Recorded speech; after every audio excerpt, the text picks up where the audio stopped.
Hello traders, today I'd like to walk you through how to set up multiple conditions.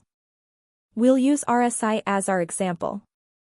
When it's above 70 and the price is above the moving average, that's a sell signal.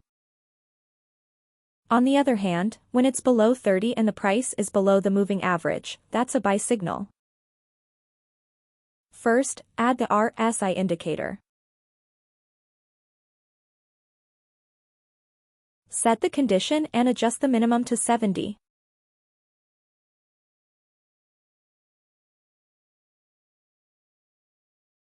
Then, add the price value. We'll use the closing price from the last candle, followed by the moving average indicator, and set the condition.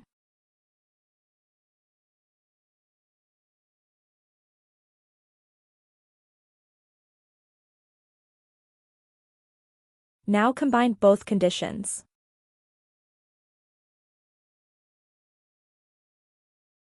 Feel free to connect any two inputs, the unused ones will be ignored automatically. And finally the trade action.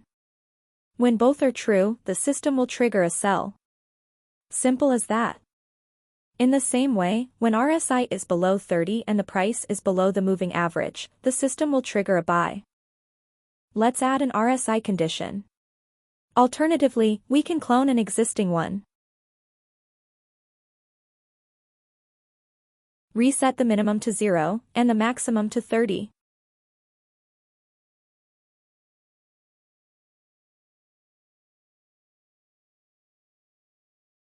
Let's combine both conditions again. Let's duplicate the one we already have here.